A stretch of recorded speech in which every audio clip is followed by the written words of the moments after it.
While we all know that deaths in comic books are hardly permanent, unless you're a character in The Walking Dead, writers still tried to make the deaths of these characters poignant and meaningful. While they may be a little bit more than thinly veiled attempts at increasing sales, like the time Superman was punched to death by an outer space rage monster, the death of a beloved character still manages to tug at the heartstrings. Some heroes make the ultimate sacrifice in standing up for what they believe in. Others go down in an epic blaze of glory. Even villains leave this mortal coil in a manner benefiting of their monumental evil. But like in real life, sometimes these deaths are undignified, even flat out embarrassing. Whether they fight on the side of good or evil, one thing is for sure, the deaths of the following characters were unbecoming of heroes and villains of their stature. My name's Uri, this is What Culture, and these are the 10 most embarrassing comic book deaths. Number 10, Jason Todd, A Death in the Family, 1988. Poor Jason. He's always been the red-headed stepchild of the Bat family, but the guy could never catch a break. After Dick Grayson, the original Robin, had moved on to become the de facto leader of the Teen Titans, Batman was left wandering the streets of Gotham without an underage sidekick to talk sense into him. Realizing that Batman desperately needed a voice of reason, the powers that be at DC created a new character to take over the role of Robin. That character wound up being Jason Todd, and although he was initially well received, a revamp following the events of Crisis on Infinite Earths made fans turn on him almost instantly. Unsure of what to do with a character fans simply hated, DC decided to leave Todd's fate up to the readers. At the end of Batman number 427, Jason is nearly beaten to death and left to die by the Joker. The comic encouraged readers to call a 1-900 number to determine his fate, and unfortunately for Todd, he was killed. Jason Todd's death was brutal and had lasting ramifications on Batman, but the fact that Todd was killed via a phone pole? Now that is rough. Number 9, Wasp and the Blob, Marvel Ultimates, Ultimatum, 2009. The irredeemable Ultimatum storyline from the Ultimate Marvel offshoot has been covered to death, pun intended. But in a book filled with the horrible deaths of virtually every major Marvel comic book character, it would be remiss of me not to mention it. The over-the-top and tasteless fashion in which the characters meet their untimely demise is generally seen as a shoddy attempt to mask subpar writing. The most infamous death belongs to the Wasp. The Wasp is revealed to be partially eaten by the Blob, who, while shoving the Wasp's entrails into his mouth, comments, "Tastes like chicken." As if this wasn't tasteless enough, an enraged Hank Pym, in Giant Man form, picks up the Blob and bites his head off. Yikes. Number 8, Spider-Man, Spectacular Spider-Man number 17 to 20. Despite being one of the most instantly recognizable superheroes ever created and my personal favorite, Spider-Man has had to endure some seriously ridiculous storylines. While the deplorable Clone Saga probably ranks up there for most, let's not forget 2004's Changes story arc. In this detestable story, a new villain calling herself the Queen has a giant bomb that's going to kill a lot of people.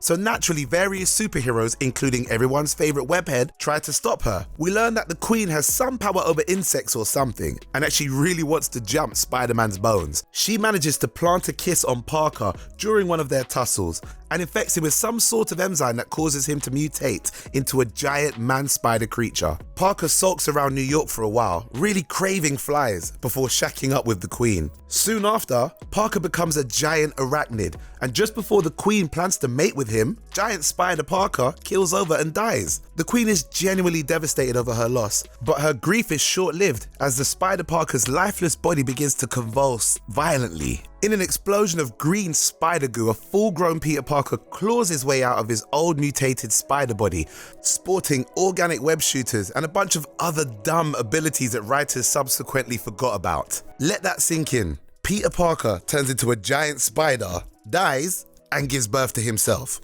Number 7, ABIN Sur, Showcase number 22, 1959. The Green Lantern Corps is an intergalactic police force with members of various species making up their ranks. They wield green power rings, weapons that are limited only by the wearer's imagination. These rings are so powerful that they have been shown to allow their users to travel through space, sans spacesuit or spaceship. Given these abilities, it's curious that ABIN Sur, the Green Lantern who bestowed his power ring to Hal Jordan, crash landed on Earth before succumbing to his injuries. Even if his his ring couldn't support him in space, why couldn't he conjure up a giant pillow or something to soften his crash landing? DC has tried to explain this incongruity by coming up with some elaborate prophecy that ABIN saw's ring would fail him when he needed it most. But the guy doesn't even try to save himself. Ryan Reynolds can make Looney Tunes-esque weapons out of green glitter glue, but ABIN saw doesn't even try to make a parachute? Sorry DC, we're not buying it. With the frequency with which DC reboots their properties, it is a mystery as to why this one wasn't just brushed under the carpet.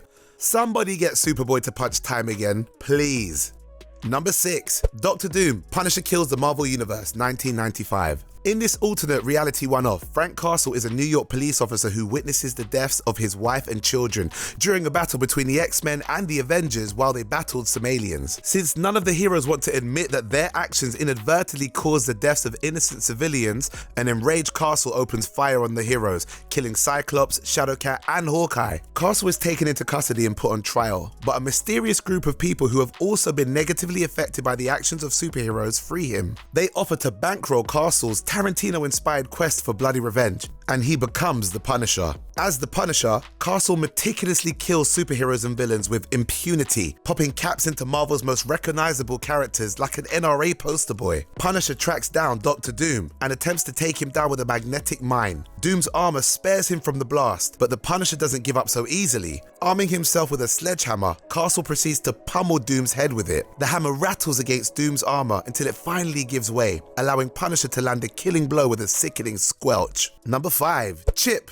Green Lantern MOSAIC, number 2. The Green Lantern Corps does not discriminate when it comes to recruiting its members. Species from all across the galaxy are represented and are chosen solely based on their fearlessness. Chip, an extraterrestrial resembling an anthropomorphic chipmunk, becomes one of the Green Lanterns after he shows great courage in rebelling against an invasion on his homeworld. It would be easy to classify Chip as a novelty character, but his heroism and sense of humor has elevated him to be a likable and competent Green Lantern, which is why his death is such a slap in the face. One day, Chip is minding his own business, crossing the road while humming a jaunty tune, when a yellow truck smears him all over the pavement. To add insult to injury, the comic in which his death occurs has the word roadkill splashed all over the front cover. Have some tact, DC, sheesh. Number 4, PANTHA, Infinite Crisis. Superhero deaths are meant to evoke a strong reaction from fans. There's something about a hero going against the odds and failing that resonates with all of us. While comic book readers have become callous towards the deaths of characters, given the frequency in which they are resurrected, a death is still meant to tug at the heartstrings. Teen Titan and perpetually whiny PANTHA was always one of those random characters who was just sort of there. So when she bit the big one during Infinite Crisis, no one batted an eye, except for Ambush Bug, a joke character who was knocked unconscious by her decapitated head. But I digress. An emo Superboy Prime is putting the smackdown on Superboy because he doesn't fit his definition of a hero or some such nonsense when the Teen Titans show up to even the odds. PANTHA lunges at Superboy Prime from behind, only to have her head taken off by Superboy Prime's wayward fist. Superboy Prime didn't even mean to do it, she just kind of launched herself into it. Number 3, Doctor Strange, Marvel Ultimates Ultimatum, 2009. During Ultimatum, Doctor Strange is one of the heroes that lends his mystic talents to end the batshit insanity of Magneto. Dormammu, one of the Doctor's most well-known foes, uses his mastery of the dark arts to strangle Doc Strange with his own cape, choking him out until he crashes into the ground, popping his head like a particularly nasty pimple.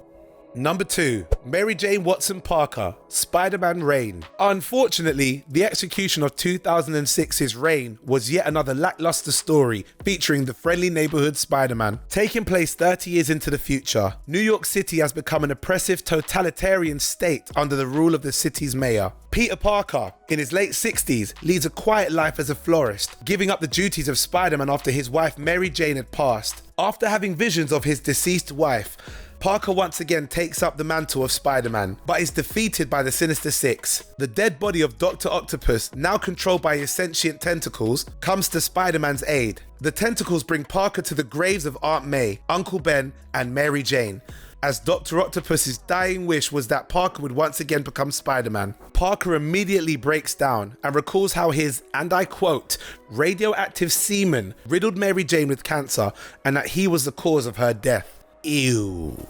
And number 1, Viper, Captain America number 180. Jordan's strike is hilariously unlucky. First off, This guy decides to take the name of Viper and join a group of criminals that included his brother, who took the codename Eel. Viper eventually runs afoul of Captain America and the Falcon, although he is able to escape. Later on, the Falcon is able to deduce Viper's identity due to the fact that Viper made an offhanded comment about his day job being in advertising. This bit of information allowed the Falcon to show up at Viper's home and promptly take him into custody. Viper eludes justice again and forms the Serpent Squad, a group of criminals with a weird preoccupation with snakes. They decide to attack Captain America and are immediately defeated. While Viper is being transported to his court hearing, Madam Hydra attacks the van and kills the guards. Madam Hydra reveals to Viper that she has no intention of freeing him. Instead, she wants to use the Viper name, and that there can't be two supervillains operating under the name of Viper. Strike immediately offers to relinquish the name Viper, but for some reason, Madam Hydra feels that it's just easier to kill him and assume the name for herself. Man, this guy can't catch a break. And there you have it, our 10 most embarrassing comic book deaths. Did we miss any out in this list? Well, let us know in the comments below. And don't forget to like, share, and subscribe to What Culture Comics. My name's Ori with an A, and until next time, take it easy, be good, and if you can't be good, be careful.